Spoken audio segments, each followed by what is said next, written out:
Hi, Steve. Glad you're here. Bye. It's not means you're not stuck in bed. That's where it's starting.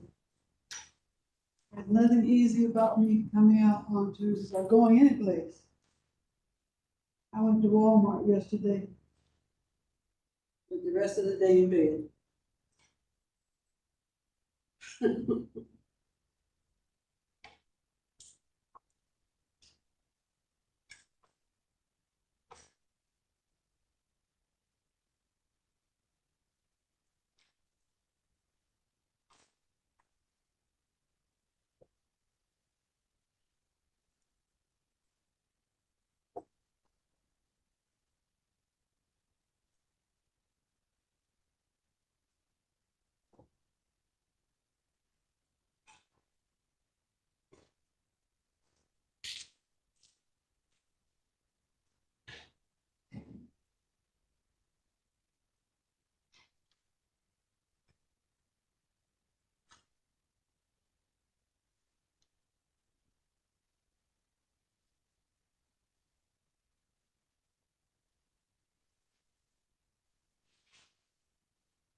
Come on.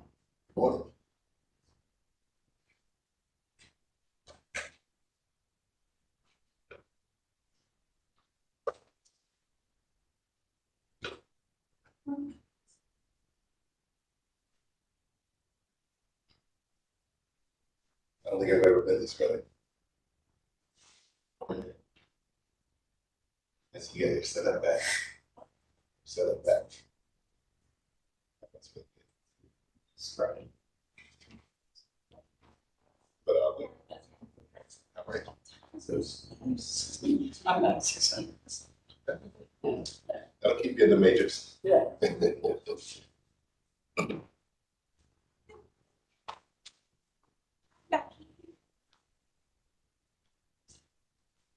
So Johnson. It's amazing. Tomorrow. Yes, Well, there it is.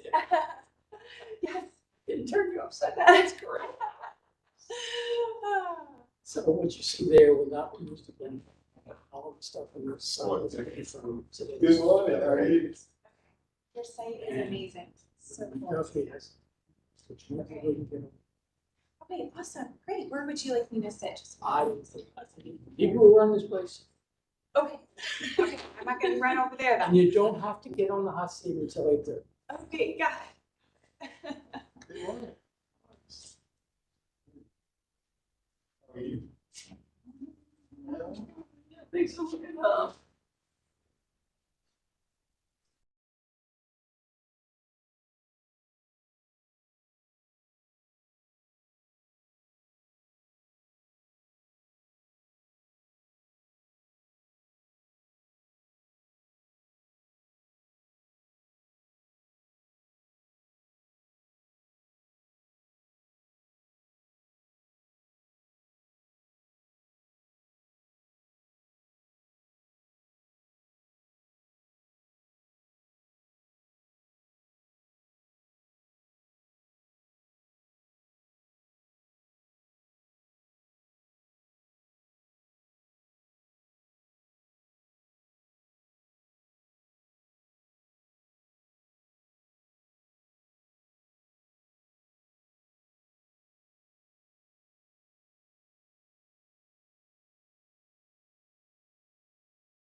Good morning. I'm Jackie and Miss Walter. Good to meet you. Good to meet you. I'm Rakita. It's so nice to meet you. Beautiful. Yes. Hi, I'm Becky. You hug? Yes, I do. Okay. Yes, welcome. We're happy to have you. Well, we are happy to be here. Yes, y'all are going to be at the front. Yeah. But anyway, you're going to be there. Let me get you some water, okay? Thank you so much. You're very welcome. And Donna should be here. I sent the information to her. You guys are good.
Talk about it. Let's make us say about it. Yes. Laura told me last week. So you gonna be up here? You gonna be up here? I can be. Oh, are you? And Okay. Do you want us to stop there right now? yes. Okay, awesome. Y'all coffee drinkers? Yes. Okay. I am. Y'all go get your coffee.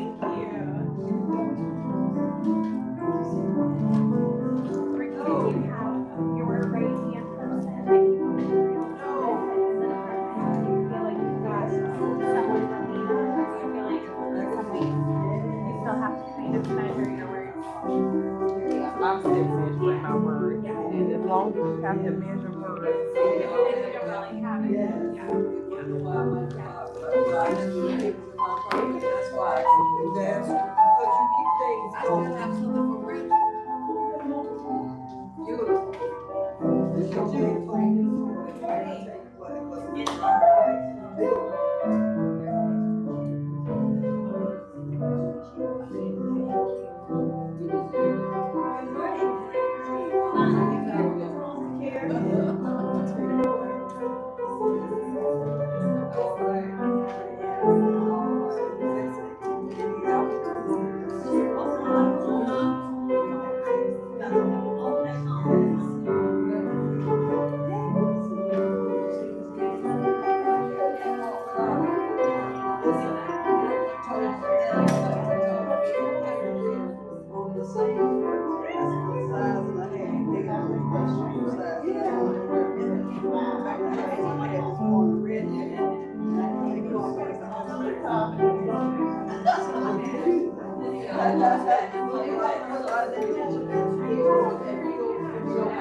Most of our people are going to live stream their activities. They had interviews this morning, so to drive and that's what they're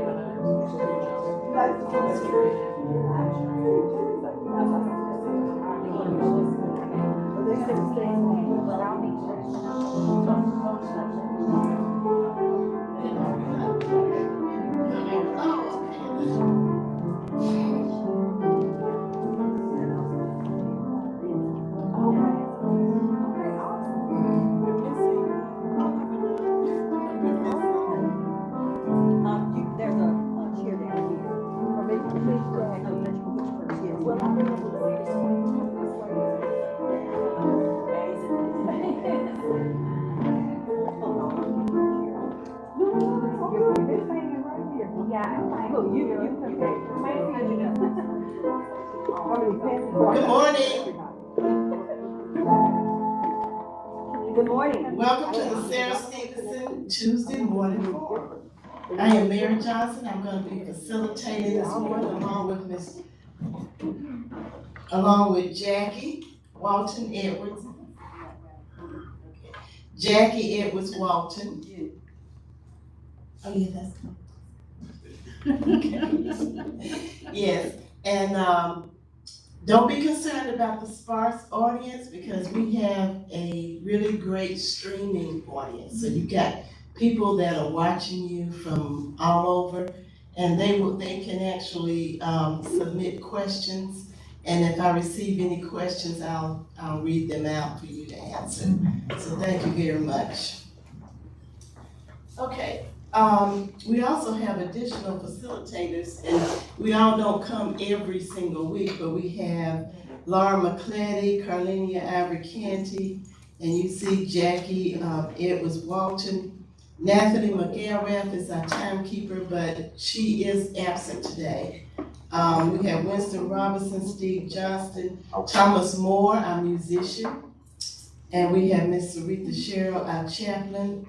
Our forum runs from 8:30 until 10, but we'll stop prior to that so that we can receive announcements. We always begin with a prayer, so I'm going to have Miss Aretha Sherrill to come up and give us our prayer. Good morning, all. Good morning. And I would be remiss if I didn't ask Mrs. Reed, Reverend Donna Reed, to do the prayer. That's good. Is this on? Right. All right, amen. God, we come before you in the name of Jesus, just thanking you right now, God, for an opportunity to bless your holy and your righteous name. God, we ask now that you will come into this meeting and have your way. God, let the voices be heard for what's taking place in our foster care system and with our young people. Thank you for the audience that is here and those that will hear it now, today, and in the future. And then, God, we ask that you would just have your way in the lives of each person. And now, God, we turn this meeting over to you, and we do it all in Jesus' name. Amen. Amen. Okay, this morning we are going to be talking about foster care, which is very important. We have Miss Rikita McDuffie with Mecklenburg Family and Youth Services. We have Miss Reverend Donna Reed here from Home for Me, and we have Becky Centura from Foster Village. They're here with us this morning. We're going to let you all get started. You can do your presentations, and we will receive questions from the audience. And the audience, I don't think, do we have anybody here for the first time? Anyone? Okay, welcome. You want to stand up and introduce yourself? Good morning. My name is Tawana, and I'm with Genesis Project here in Charlotte. Oh, Yeah. And I'm just happy to see what y'all have to offer and let you know what we have to offer. We're looking for some help, okay? Okay, great. So happy to have you here with us today. Thank you.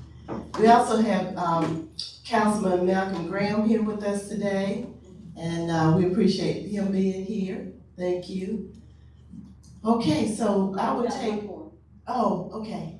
Hello, my name is Brittany Graham. I'm here with Mecklenburg County Youth and Family Services. I'm an adoption worker. Okay, thank you, and come back. Okay, so I will take questions from the audience. I will take the questions, okay? They'll raise their hands and I will call on them in the order that they raise their hands. So we're gonna let you give your presentation and then we're gonna take questions from the audience. Thank you.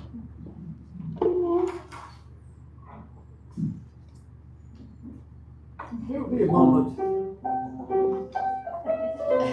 love your piano. Who wants to go first?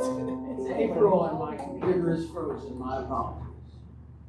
Okay. I can proceed without the problem. Yes, as long as is your mic working?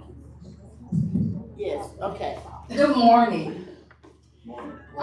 As stated, my name is Rakita McDuffie, and I am one of the senior social services managers with Mecklenburg County. And I have been in the field of social work for 24 years, and I have the pleasure and honor of managing our licensing and placement foster care division within Mecklenburg County. And today I am coming before you to shed light on the critical need for more foster parents in our community. You may ask yourself the question, what is foster care? Foster care is a temporary arrangement in which licensed caregivers provide a nurturing environment for kids that come into care for the reasons of neglect, dependency, and or abuse. What do foster parents provide? We know that foster parents are one of our most valuable resources here in Mecklenburg County, especially when children come into care. We are looking for what we call a nurturing and safe place for children to reside in the interim while their parents or caregivers are trying to work through the process of getting them back. Our first and primary goal is always reunification for children to return to their birth families. Foster parents do provide safe and security, assurance that well-being needs are met. They provide temporary care. They assist with reunification. They assist with life skills and emotional support for children that are entering our foster care system. So today I want to provide you with just a few statistics as to what is happening in Mecklenburg County with our foster care system. Currently, right now, we have 407 children that are in custody. We have primarily between the ages of 0 to 5, we have about 82 children that are in foster care. We have 82 children that are African American, so let me be more specific. We have 82 children between the ages of 0 to 5 that are in foster care. For multiracial or other, we have 24. For Hispanic and Latino, we have 21 children. And white or non-Hispanic, we have 30 children.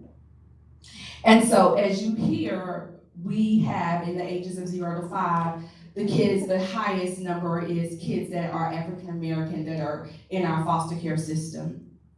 Between the ages of 6 to 12, we have 72 African American children that are in foster care. We have 32 that are multiracial.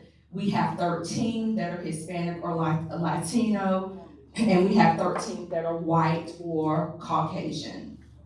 In the ages between 13 to 17, which are also our older youth, our teenagers, we have 58 children in our foster care system that are African American. We have 31 that are multiracial, and we have 23 that are Hispanic, and 4 that are white and not Hispanic.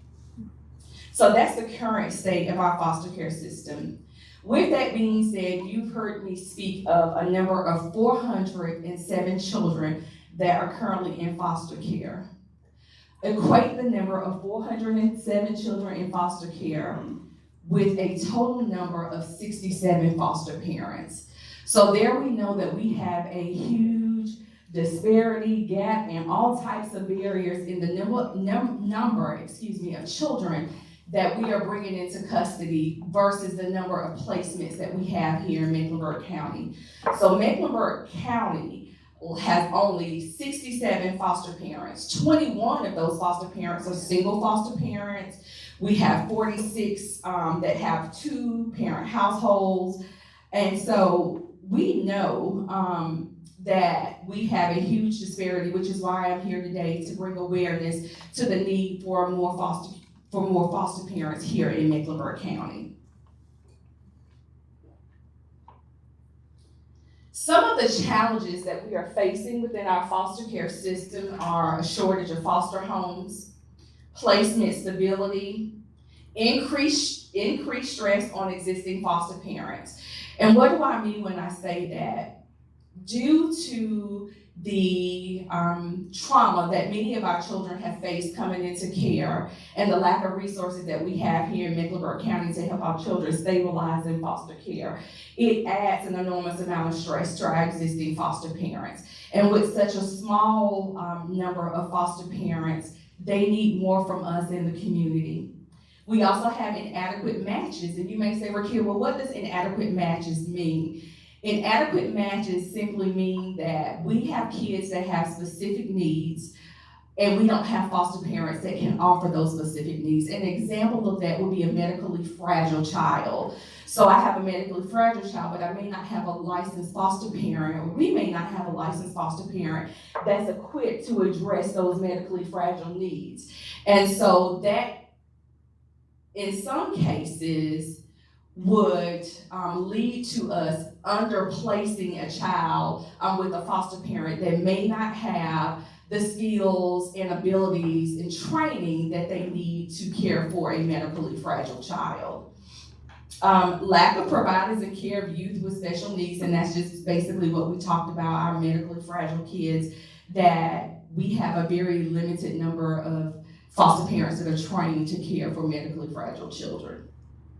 The positive impact that foster parents have on youth that come into care, they improve children's lives significantly. We know that when children are in a stable environment, when they have an adult in the home or adults in the home that provide safety, security, meet their well-being needs, love and nurturing, we know that statistics show that our children thrive so much better when they are in a nurturing and safe environment. It also contributes to the stabilization of a child. When we have foster parents that are committed to the well-being needs, the safety, just the overall makeup of what our children may be entering the door with, when they have a stable environment, they also thrive. Offer supports to the overall family, and so we talked earlier about foster care being a temporary arrangement for youth. The goal is never for a child to remain in foster care through the trajectory of the time that they enter into foster care. It is a temporary arrangement. So what we are doing in the interim is really working with our birth families as much as we know how to ensure, or other family members, to reunify that child within their family network or back with their biological families. So when we have foster parents that are committed to what we call shared parenting and are willing to work with our birth families, it helps the process so much better, and it also contributes to the overall well-being of the child. Providing a nurturing environment, we talked about this before, is very, very important when children come into custody. Most times when our kids come into custody, they come into custody because they've been exposed to some traumatic experience that sometimes, almost always, has a lifelong impact on their lives. And so when you have a foster parent that steps up to the plate and is willing to provide nurturance and willing to provide that love and stability that they need, it leads to a successful long-term outcome for our youth. Just to talk a little bit about foster parent requirements is always a question that comes up. Well, how do I become a licensed foster parent? And so in Mecklenburg County, you are required to have resided in Mecklenburg County for a minimum of 6 months, and that is a state requirement. So the requirements that I am speaking of today are not requirements that were developed by Mecklenburg County. These are our state requirements. You must be 21 years or older, or have a high school diploma or a GED. And you have to pass a criminal background check, which would include a fingerprint clearance.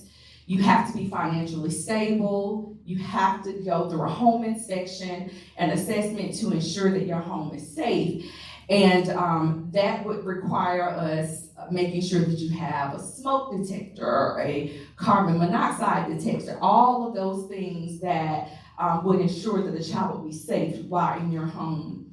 You must complete 30 hours of training, which is a pre-service training that we have, that we partner with the state of North Carolina, and every foster parent in the state of North Carolina has to take 30 hours of the pre-service training that's required. You must have proof of sufficient income, and everyone that resides in the home must have a physical exam to ensure that there are no health issues, and meaning everyone in the home that is 16 years of age or older. support for foster parents. And so we know that to become a foster parent is not an easy task. And so here in Mecklenburg County, we have worked really, really hard to try to partner with some of our external partners to wrap services around our foster parents when children come into care. We have a lot of first-time foster parents that have no idea where they should turn when they become licensed foster parents and they get their first placement. And so we partner with two organizations specifically known as Foster Village, and the representative of Foster Village is here with us today, Ms. Becky Santora, who will provide you all with more information regarding what Foster Village provides. They are a phenomenal organization that we have been partnering with for several years, and I personally have had the opportunity to witness them from birth up, and they are one of the best partners we have here in Mecklenburg County, and the work that they do is commendable. So we also partner with another organization called Congregations for Kids, which is another phenomenal organization that we partner with that also helps us to recruit foster parents. So you may ask the question, Raquel, you've given us a lot of information today about our foster care system. How can we help? How do we become a foster parent? So I want to talk to you all a little bit more about how you can help Mecklenburg County. I am here today because what we have realized in Mecklenburg County that there is a lack of awareness regarding what is going on with our foster care system. And as my grandmother used to say, you don't know what you don't know. And so today I am here to shed light on where we are within our system and how you as a community can assist. And so we are challenging you to raise awareness of the need of foster parents. We need you. Consider becoming a foster parent. You can host an event to bring awareness to the need of our foster parenting system, foster care system. Consider being a respite provider, and consider volunteer opportunities with some of the partnering agencies that I've spoken of today. I share with you that there is really an urgent need for foster parents in our community. And while this is my profession, this is also my passion, which is why I'm here today. We need you. Your contribution to the cause is desperately needed. Our need for foster parents is a community issue. I always say that this is everybody's responsibility. We cannot do this work alone. A little bit goes a long way. So I challenge you to ask yourself, how committed are you to changing the trajectory of our children in the foster care system? It takes a village. Our youth is in need of a village more than ever. So today I'll leave you with this quote. Anyone who does anything to help a child in his life is a hero, by Fred Rogers. I challenge you to be the hero in a child's life. We need you.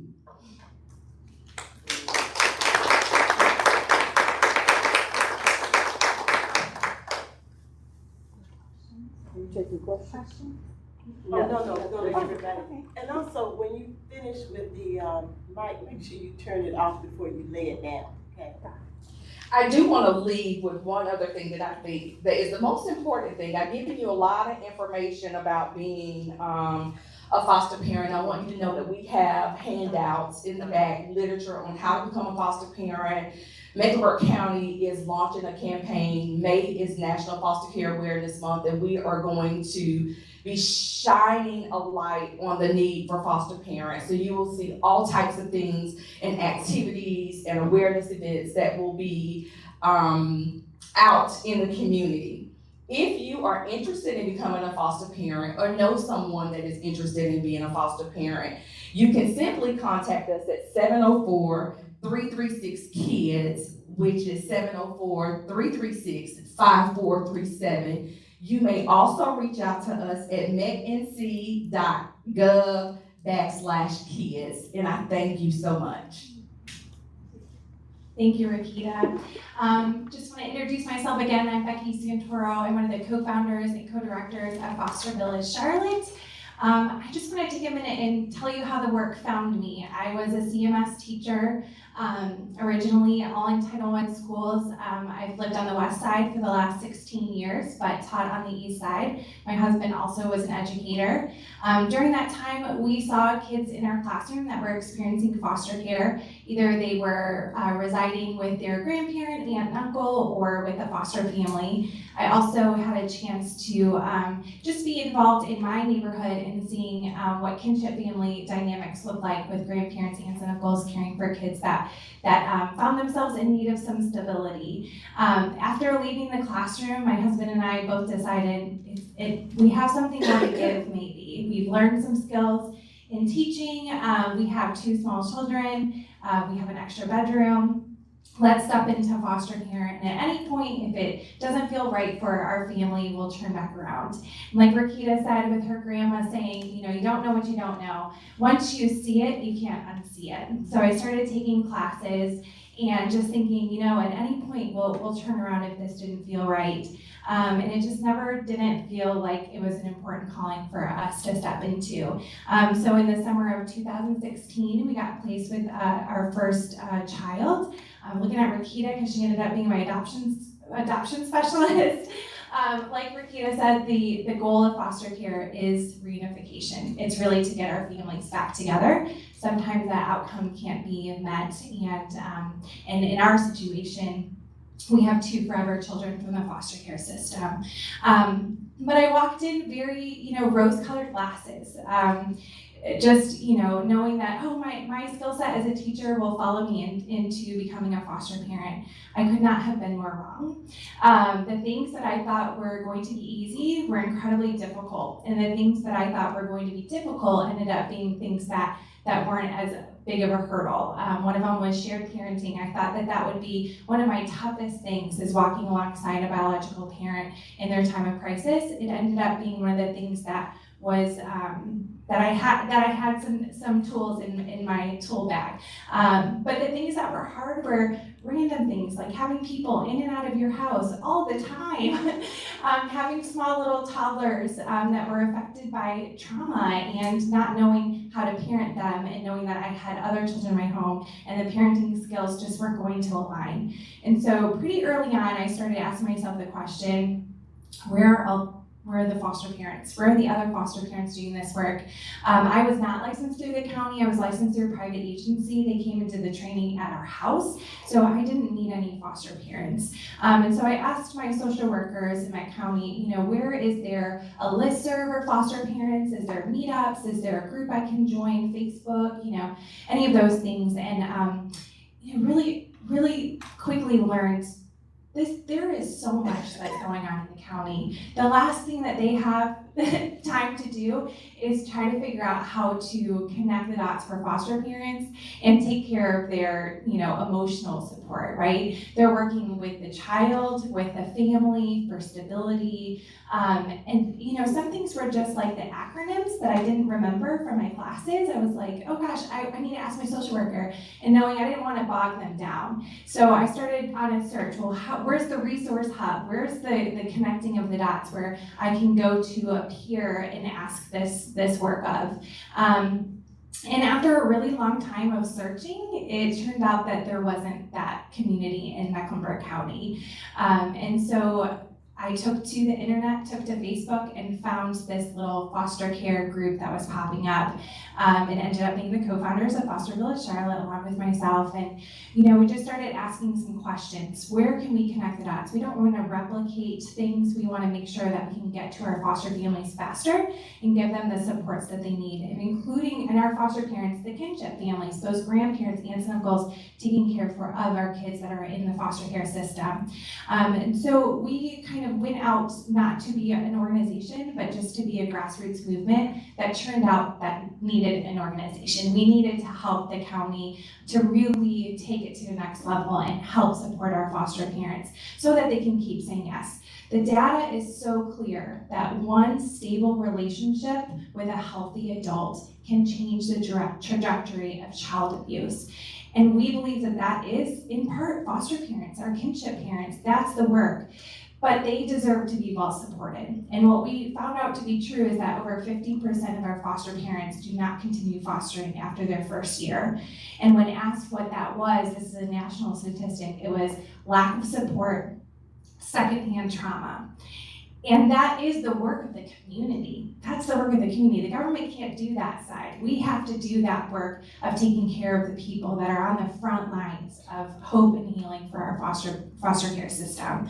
And so we set out to work. Let's find the foster parents across different agencies, because there's about 16 private agencies that are licensing foster families out there that are not connecting the dots. They're not sharing their listservs. So let's do that for them. Let's be an outside resource that's helping to connect the foster parents together, and then let's give them access to support.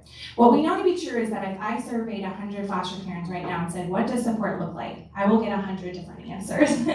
Because support is different between, with who you are, what your system looks like in your home, what your network is. So we try to be as responsive and flexible and fluid to be able to meet the needs of whoever needs our support. So for some people, it's just tangible resources. The stipend that foster parents receive is not a lot. It does help to get us forward a little bit, but it doesn't click in until about 1 month in. And so if you are a person that's saying yes over and over again to kids in care, you really need a lot of tangible resources in your home. I don't know about you, but I was living in a 1,000 square foot home. I did not have a lot of free space to have diapers, wipes, all the things, all the way up to teenage clothes, just in case someone came into care that was a different age than what I was thinking. And so Foster Village Charlotte, we show up within 24 hours on your doorstep with everything that you need for the first week. That could look like, 7 outfits, pajamas, water bottles. What we say is if you're taking a trip for 7 days, what would you pack?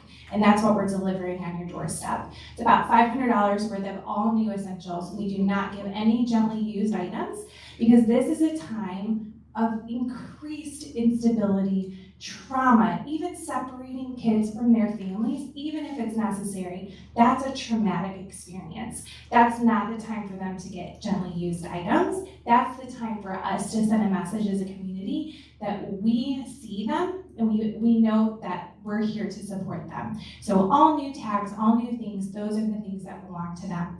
Books, toys, you name it, we'll bring it. Car seats. Now, if you're a kinship parent, grandparent, aunt, and uncle, you might not have gone through the licensing process. You might not even know that your family is experiencing crisis, and you get a call saying, either take these kids or we need to put them in the foster care system.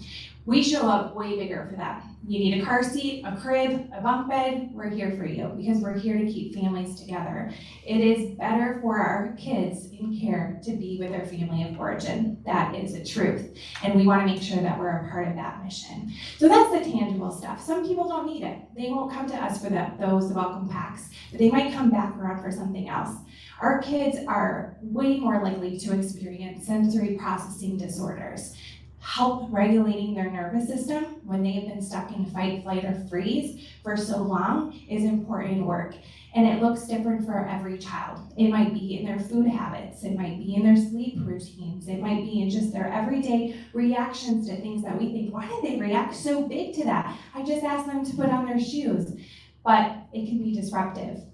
So we have a consultant on our staff that meets with them, talks through what is challenging about their school day or challenging about their time at home, and we will provide some sensory tools free of charge for them to try. Especially our kids that are in the NICU or have experienced, exposures at birth, they need some different types of tools to help when they are getting those things out of their system, and that's a heavy price tag, and that's something that we want to make sure that we're supporting our foster parents with.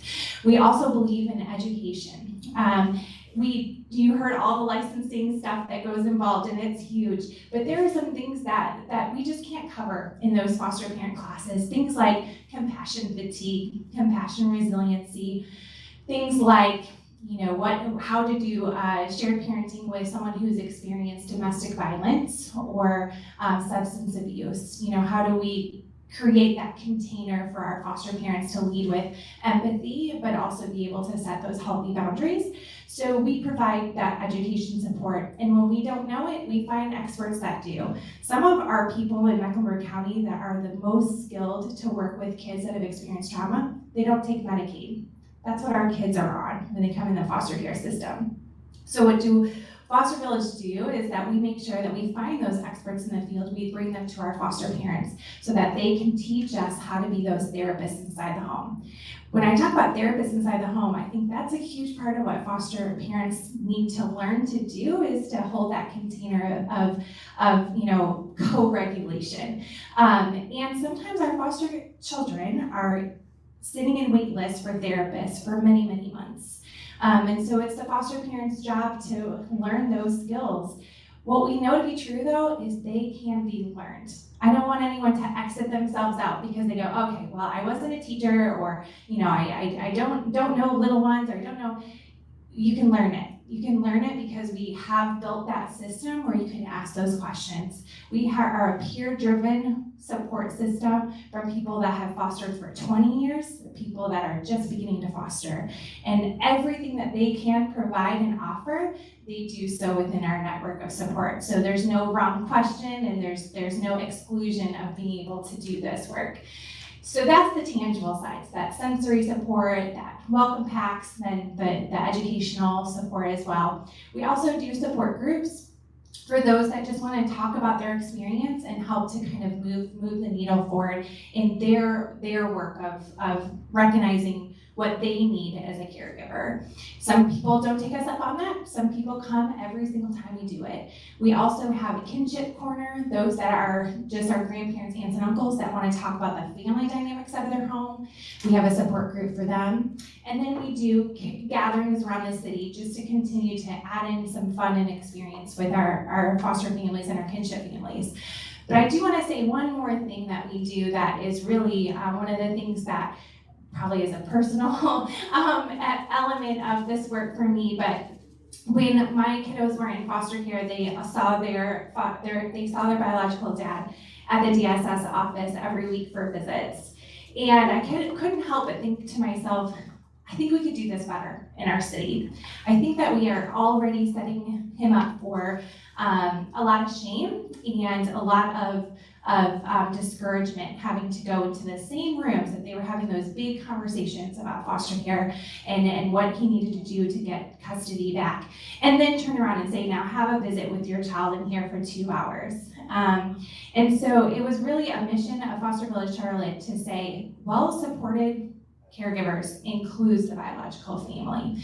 What we want is our kids to have a strong relationship with everyone that they're connected to, because they're the ones that grow up and break the cycle of generational trauma. And so that includes walking alongside our biological parents as they're reunifying. So we opened up a home-like environment. It's the first ever in North Carolina that looks like a home. It has a full functioning kitchen. It has a sensory play studio. And we let the social workers come in throughout the day and bring their biological parents to have visits there when they're ready for community supervised visits. It's a way for them to practice new parenting skills. It's a way for them to just let down their hair and be a family, to be able to watch TV, to bake something in the kitchen with them, to normalize being a family in a time of so much transition. What we've seen over 175 visits now since we opened, we have seen that the parents that come there start to really settle in. They bring the things in the refrigerator that they want, or they ask us to put it in there for them. And what we've heard from our visitation supervisors that we work with in Meck County is that the walls start to come down. They can have some more honest conversations of what's going on in their case, and they are far more likely to reunify faster because they have gotten that dignity and respect. And so I'm so thankful that I get to be a part of that work. We are 6 years old. we rely on funding from the community. And so I'm so grateful that the community has surrounded us. I'm so thankful that grants are starting to take us a little bit more seriously because we have a track record of showing up when we need to. And we're so honored to be a part of the work of Mecklenburg County because this is our front lines right here. This is our front lines that see some of our hardest moments in Mecklenburg County, but still know that hope and healing is possible. We want to do everything we can to support them. So we created curriculum where we do monthly classes at our resource center to teach you, if you want to be a foster parent, let's start Foster Care 101. Then let's start pursuing foster care, preparing your home for foster care, foster parents as partners, and we'll walk you through all of it. That's really for those of you that want all the information before you jump in. I was like that. I was researching all the things. I want all the answers. Tell me all the things before I jump in. It's literally the thing that will never happen. Adaptability is the thing that is most needed in foster care. But then we also are finalizing, working with my county a little bit closer, that when they're done with their licensing process, those requirements of the 30 hours, then we're gonna come in and we're gonna teach some classes that we think foster parents should know before they walk in. That is all curated by our former foster parents and current foster parents. This is what you need to know before you walk in as a peer. And so we're thankful that hopefully that will continue that retention work. And then we're also here for some therapy services too, not for our children, but for our adults. Because when kids leave after being in the home for 2 years, 3 years, 4 years, that rocks your whole world. But we still need you to turn around and say yes if something else happens and another child needs your support. We can't do that if we don't hold space for grief and loss. And so we have a licensed clinician on our team that does that work for our foster and kinship families, so that they have that support in that space to honor that loss, and hope that they continue to see the children and the parents. But that doesn't always happen, so it's important for us to hold space for that. I think I've talked enough, but I'm very thankful to be here, and I welcome any questions at the end, and I'll turn it over to Reverend Donna Reed.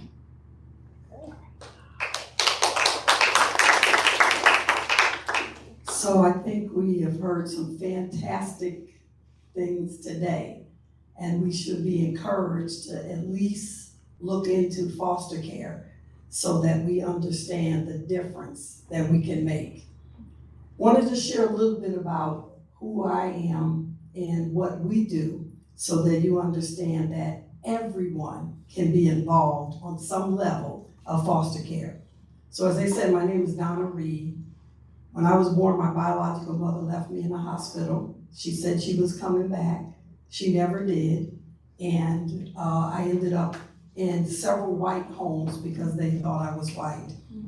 When they discovered that I was not, I ultimately ended up in an orphanage. My mother, who raised me, walked into an orphanage one day because a social worker encouraged her, "Mary, just come and see this little girl." My mother, in her mid-40s, said, "For what?" And she said, "Mary, just come." And so my mother said she finally, just because this was one of her friends, went into the orphanage. And she said it took one look. And she called my father and said, "We're about to have a little girl." They became the parents that I would need in life. I became the little girl they didn't have. And when I think about my mother and walking into that orphanage, I think these 4 things: because of you I can, because of you I will, because of you I did, and because of you I am who I am today. And I say that because we all can make a difference in the lives of someone who is in foster care. I'm the founder of the organization Home for Me. Home stands for hope, opportunity, mentoring, and education. Home is a voice for teens aging out of foster care, and we make sure that our young people that are in the foster care system know they have someone, and someone who cares, someone who's there, and someone who's not going anywhere. So wherever they are in their process of wherever they live, we are there. We become the family that they are lacking.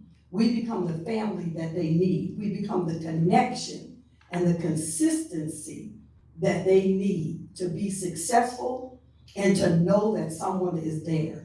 Let me share a little bit about being in the foster care system.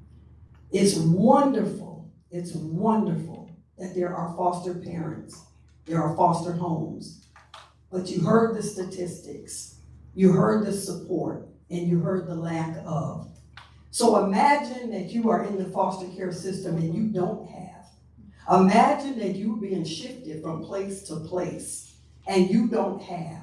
That bond that you may have had is now broken, and now you're being shifted again. We focus on young people that are 13 and up. Why is that? And we have them 11 and 12. I'm just going to put it out there. But our focus, our teens aging out of foster care, 13 and up, and we don't have a cutoff. We meet people 20, 30, still don't have family, still never had a birthday party, still don't have the connections except for who they might have given birth to or married.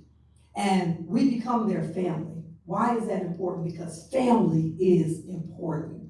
And so you have a young person that's in the foster care system, and they are 13 to 15 years old. Chances of them getting adopted are slim to none. The reason they're there is probably the reason they will stay there. 13 to 15. 16 years old, the weight of the world starts weighing on them. Why? Anxiety, what's happening, depression, all of these things, post-traumatic stress from all of the things that are happening, trauma, all of this is happening 16 years old, because at 17, they have to start making some decisions, because at 18, their resources come to an end. Their resources come to an end, not the year they turn 18, not after they graduate high school, but on their 18th birthday. And that needs to be known.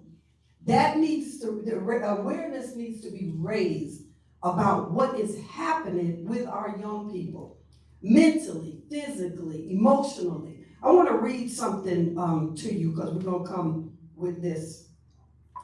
Wellness comprises of 8 mutually codependent dimensions: emotional, physical, occupational, social, spiritual, intellectual, environmental, and financial. If any one of these things are neglected over time, it will adversely affect one's health, well-being, and quality of life. So imagine a young person in the foster care system. The majority of these things are being neglected because they are being moved mentally, emotionally, physically, from place to place. Who is nurturing them on a regular basis? Who is making sure that they are okay? Who is making sure that they have a place to call if their stomach hurts, if they're not feeling good, if they're not feeling safe? Who do they call? So from 13 on up, we are making sure we get connected to every young person we can that's in the foster care system. Now, you heard the statistics of African Americans. Our young Black children are the most impacted negatively by being in the foster care system. The resources are less for them being in the foster care system. Let me share with you. Home for Me, hope, opportunity, mentoring, and education. We are making sure that they are on a path to success, and a path where they have the consistency and the connections they need to be successful. So what do? We have an experience. We stay away from words like program and that type of thing, because we don't want them to continuously be reminded that they are connected or have to be in the system. So the Leg Up on Life experience, LEG stands for leadership, entrepreneurship, and grooming. Life stands for living skills, innovative choices, financial literacy, and educational paths. This is how we stay connected with them. We meet on a regular basis. What are you doing? What are you up to? We have them choose an entrepreneurial path, whether they want to be entrepreneurs or not. There's skill development, entrepreneurial development, development of who they are and what they want to be. We focus directly on what they want to do and what they want to be throughout their high school, throughout their aging out. Because remember, on their 18th birthday, their resources come to an end. If they do not have a plan, parents, or a place, they will end up instantly homeless on that day. The trauma that they face while they are in the system is what's going to lead them to, are they ready? Now, I can ask this question to everyone who hears this now and in the future. Who is ready on their 18th birthday for society? I can tell you now, none of us. I don't care how mature I thought I was. I left home at 18. I had it made. I didn't have to leave home, but I thought I was grown. So I left home and I went from Hartford, Connecticut down to Beaufort, South Carolina, only to find out what it was like to be in the world by myself. Too proud to call back home and tell my parents, hey, I did not know it was gonna be like this out here.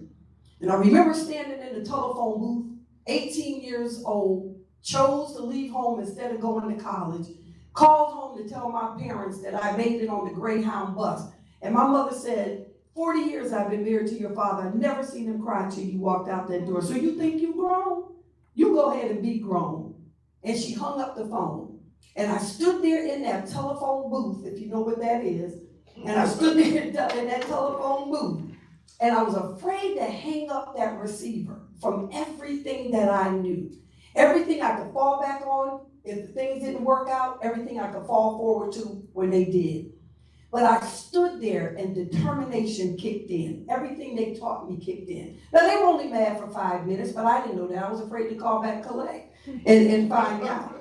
So I stood and walked outside of that telephone booth, and I was determined at 18 that if I could ever do anything for an 18-year-old aged out of foster care, I would do it. And I thank God today that I'm in position to do that. But what it's going to take is raising awareness. So let me share with you what we do so you understand why everyone can be involved with foster care. So we have a philosophy, together we win. Together we win says college, community, corporate, and church. Together, we can provide everything our young people need. They should lack nothing when colleges, community, corporate, and church come together. They should lack nothing. We focus on them throughout their teenage years so that when they do graduate, when they do turn 18, and by the way, let me throw this in, if they turn 18 before they graduate, that doesn't matter. Their resources still come to an end, which is sad, which is really sad. And I'm gonna share about a campaign that we're getting ready to kick off, a $4 million campaign, so that we may build the place that they can call home. So that they can say, a home for me, a place where if they age out before school is over, they have a place that they can come to. We are partnered with Livingstone College up in Salisbury. We're focusing on HBCUs because of the need. We're partnered with them. And this is what it says. It says, any young person aged out of foster care in this country that desires a bachelor's degree can attend Livingstone College through our program, worry-free. That's right. Did you hear what I just said? Worry-free. Now, I didn't say college was free. I want to make that clear. College is not free. However, when we come together, we can make sure they get the scholarships, they get what they need. They have everything they need. We provide all of the wraparound services that they need. We provide everything they need, their essentials, their where they want to go, money in their pocket. I want us to think about this. I'm so glad to see some men in the room. Can you imagine our young men at college with no money in their pocket? What that must feel like? They have nothing coming in. Imagine what that feels like. Imagine if they want to go somewhere, if they want to do something, and they have nothing. We are making sure they have everything that they need so that they might succeed and not have to worry. Their medical. We're so thankful for Medicaid expansion because now it opens up the door for them to make sure that they don't have to worry about their medical. The mental and emotional, we're making sure they have all of that. But most of all, this is where I get excited. See, small, I am grandma to them. We don't call ourselves a program. We are your family. So you become their uncle, their cousin, one of their friends. So our mentors are called cousins. So when they're out hanging around with their mentor, they're not out hanging, so this is my mentor, you know. Half the people don't even know what a mentor is, or how to be a mentor, or that they need a mentor. And we all need mentors. So we call them cousins. And these are the people that can help them connect with the things that they need. If you're an entrepreneur, you need to connect with these young people. We have 7 young people right now at Livingstone College. Next month, they will finish their first year at college. Come on. Come on. 7 young people that would otherwise had nowhere to go. Listen to what happens when the dorms close. Anybody been to college? On the breaks, where do they go? Nowhere. Well, with our partnership, they don't have to leave. Guess where everyone was on Easter? My house, home. Everything we do is in a home atmosphere so that they don't have the feel of a building or going to another building. Every event we have is to stay connected with our young people, but to give them that family atmosphere. So every year we have an annual birthday party for them. Do you know the majority of them have never had a birthday party? And again, we are meeting grown folks who've never had a birthday party. We're like, you need to come home. They all get a cake, a balloon, their food, their fun. They all get gifts. And one of the things we focus on are gift cards. Why? The first time you mention to somebody that they're in any kind of situation, one of the first things people say is, well, do they need toiletries? No, they don't need no toiletries. No, because everybody's giving them toiletries. We have different skin, we have different hair. So the toiletries that might be donated, that's fine, but not to our young people. We give them gift cards so they can get what they need and what they want. Like she was saying, everything we do is brand new. They get enough hand-me-downs and hand-me-over. As soon as you say foster care, it's like people look at them like, oh, here, I got this used. No, we give them new. We make sure they all have a bed in a bag. Why is that important? Because when they are going from place to place, we don't know what that place looks like. They're going into someone else's place, someone else's room, someone else's mattress, someone else's pillow. Think about that even when you travel in the hotel. You're looking skeptical at that. So we make sure they have the bed in the bag and a blanket. Why? Because we'd rather them have a blanket they can kick off if it's too hot than to not have one and it's cold. They can't control the temperature where they are, but we can make sure that they're okay. We make sure that we're that phone call that they make and say, I'm not feeling good here.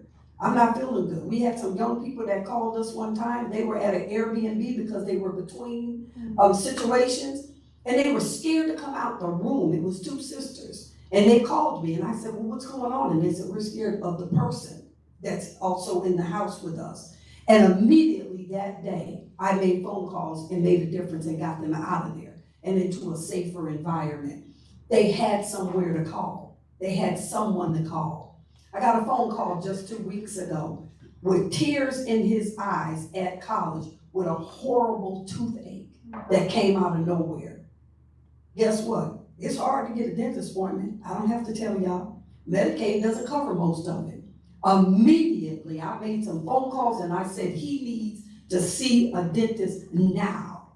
And they got him into a dentist up there. It was a community dentist place up in Salisbury. Immediately, they need someone in their lives that will be on this journey with them.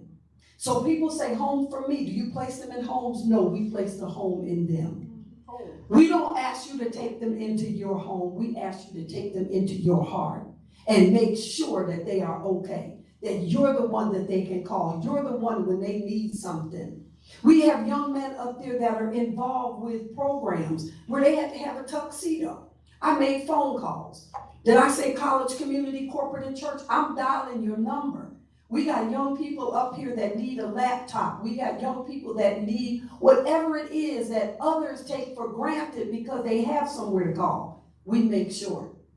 And if we call you, we have an expectation that you're going to look out for our children, because that's who they are. And so we have the Leg Up on Life experience. That's the journey. On May 18th, I'm gonna put it out there. We don't do this publicly, so if you're listening publicly, do not announce this publicly.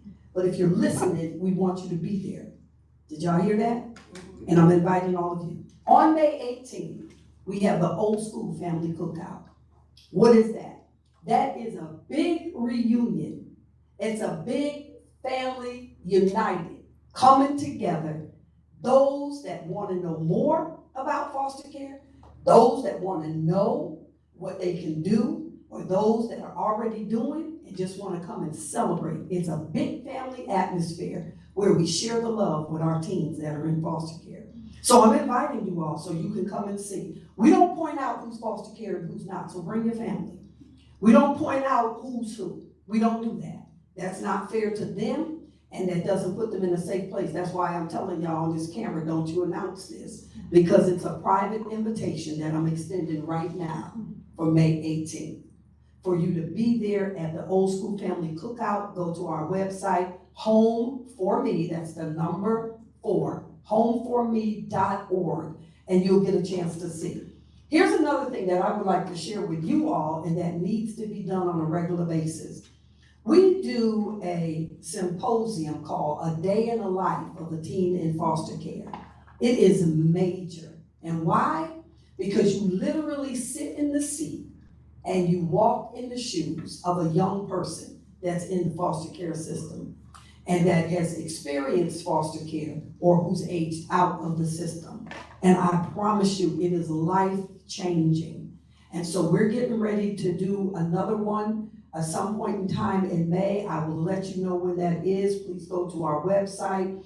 And then the suitcase that we make sure that they have, a brand new suitcase filled with sheets, towel sets, umbrella. Come on. Who would it? Come on. Y'all don't want to pay for an umbrella, so you know if they do get a few dollars, they're not going to buy an umbrella.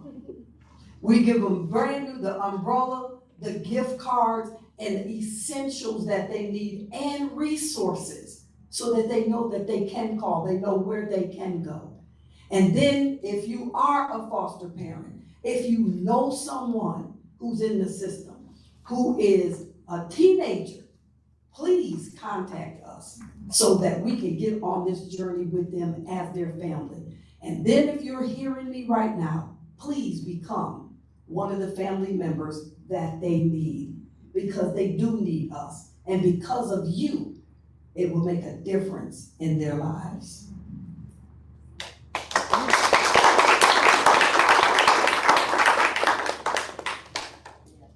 That was amazing. That was truly life-changing, this presentation. Thank you so much.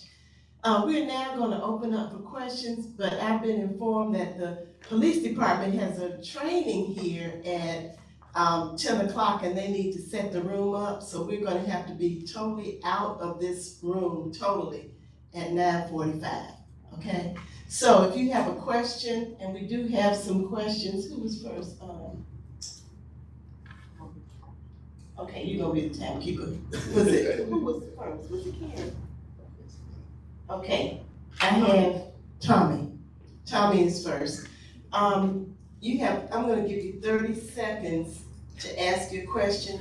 And if you can answer it in 1 minute or less, that would be great, so that we can get more questions in.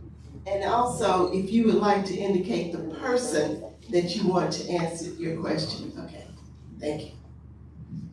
Yeah, my question is, it's a two-part question, how many children we have in foster care, and I forgot the other part.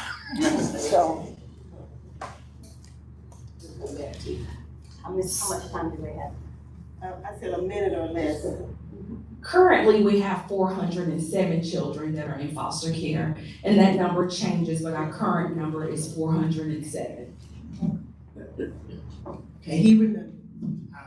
I remember the second part. Do grandparents, are they subsidized for raising children? Because I think you came here last year, year before last summer, and grandparents, I don't think So thank you so much for that question. Nationally, every state is kind of left to figure out what that looks like for their state. Mecklenburg County has taken funds to make sure that our kinship families, our grandparents, have half of the stipend that foster parents receive. And if they go through the training, they can receive the full stipend, either through them or a Children's Home Society. But there has been a lot of advocacy that we've been involved in to make it easier for our for our kinship parents to have less training requirements to be able to receive that funding. What we see happen is that many grandparents think, I will only be doing this for a little bit of time. My child's gonna get it together, so I can hold steady with my income. And then it goes longer and longer and longer, and then they start to say, actually, I'm not gonna be able to continue this without financial support. So there's a lot of advocacy in the department for them to move through those classes, but as a national advocacy measure, they have released that they are allowing less requirements for grandparents to be able to get that full stipend, but North Carolina needs to follow suit to make that happen in all 100 counties. Okay, I have a question, and it kind of goes off of that. You made a statement that you have to be financially stable, financially set. Can you expand on that? Because I'm sure there's a lot of people out here that may want to. Yes.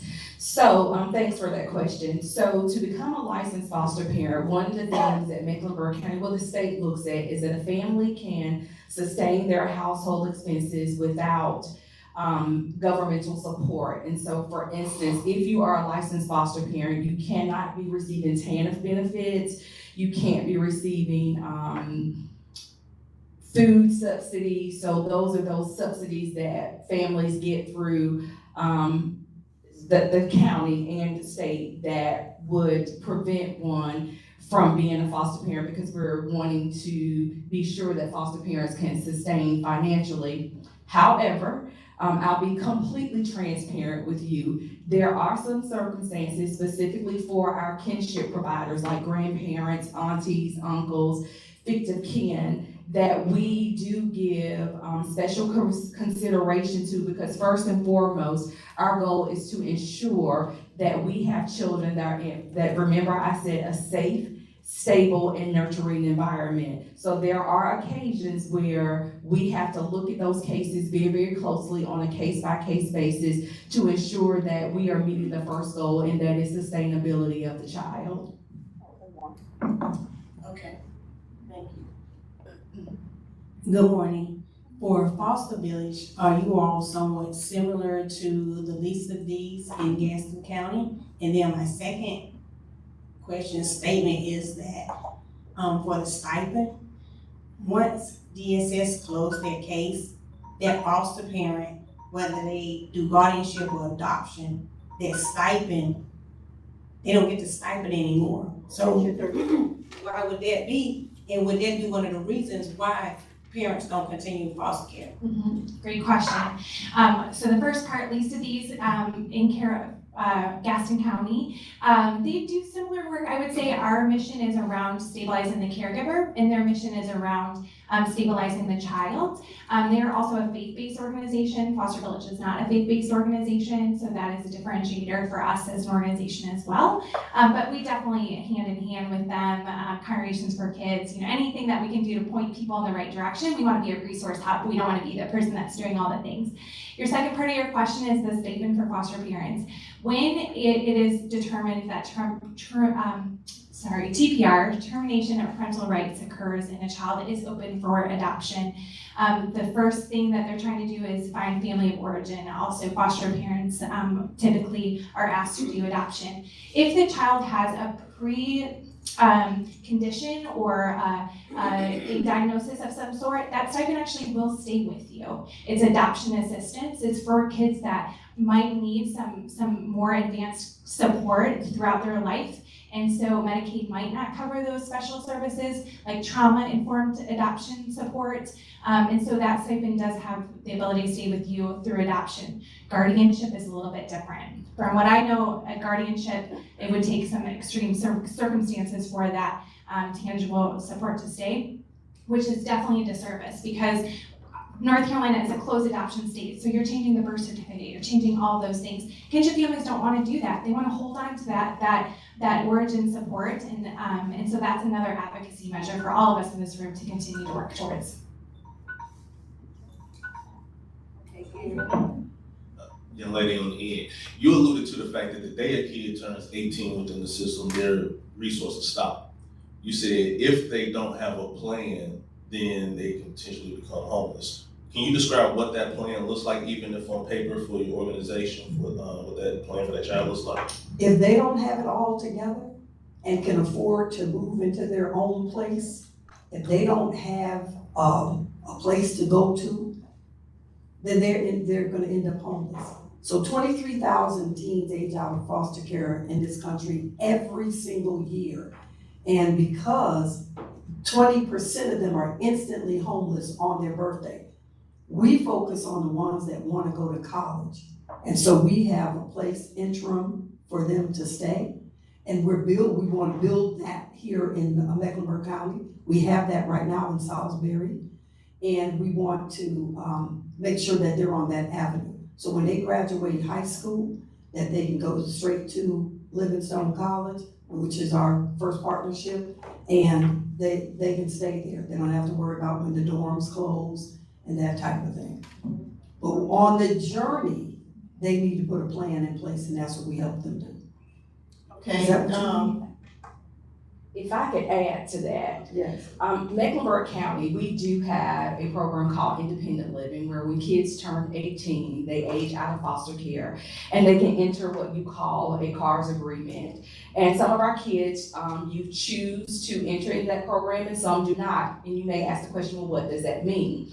What that means is once a child ages out, if the foster parent that they are residing with at the time of their 18th birthday, or another foster parent or relative in the community is willing to provide care, stability, and a place for them to reside, we enter into an agreement with them to sustain that child up until their 21st birthday or beyond, with providing financial resources for the kids. Our independent living program also provides life skills for the youth. So the goal is for children not to age out of foster care, but as Reverend Reed said, there are many youth that at the age of 18 choose not to reside with their foster parents, have not made that significant bond with the foster parent.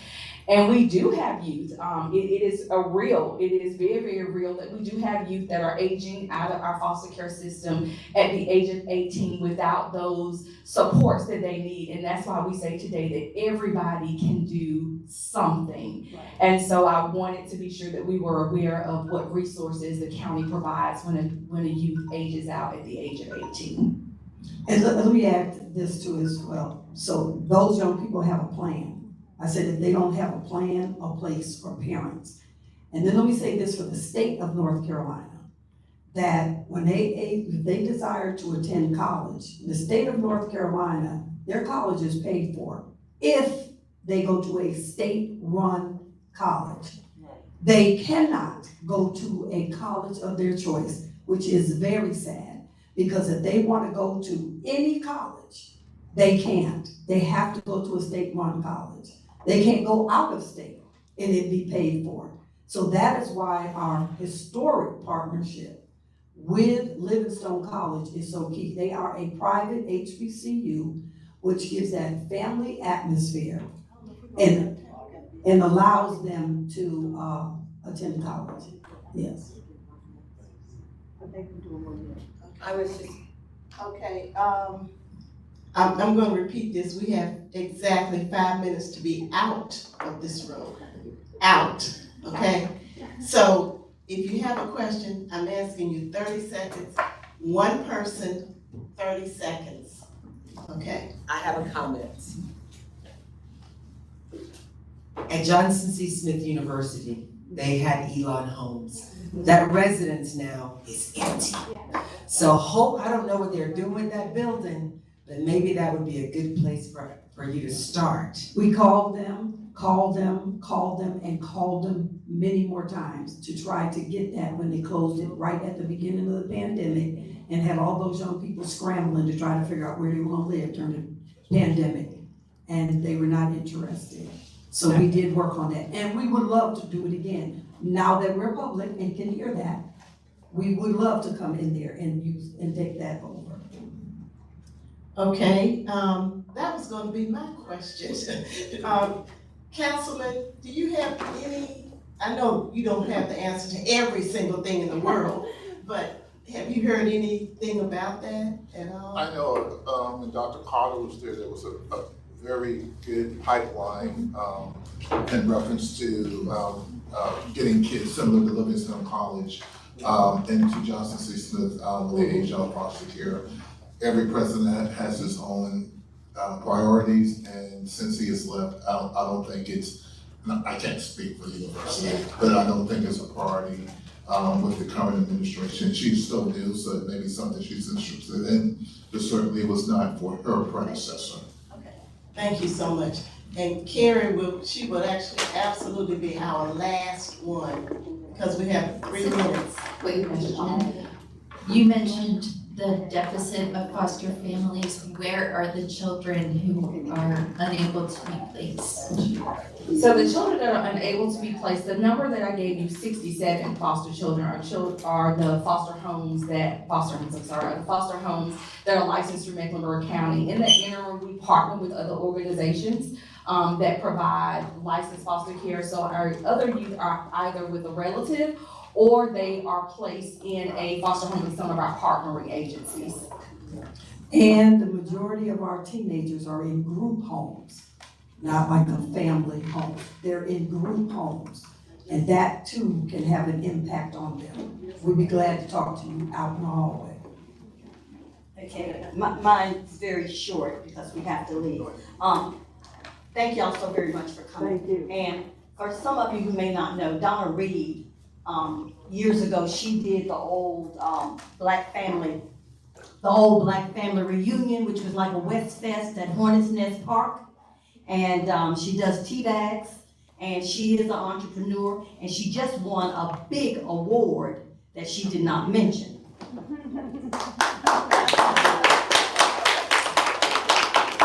Okay, I really do have to close this out. It is like 1 minute.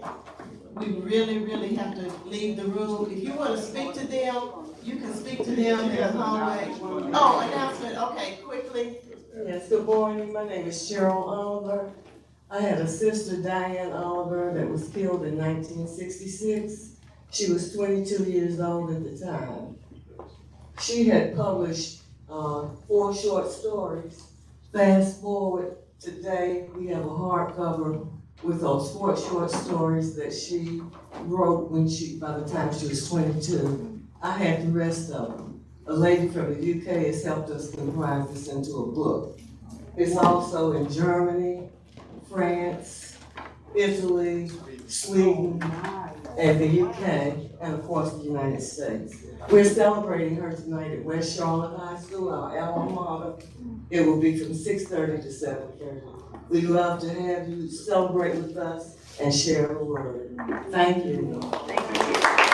It's wonderful. That is wonderful. Thank you all so much for coming. And again, we have to be out of this room, so let's take the conversation into the hall. Let's take the conversations out.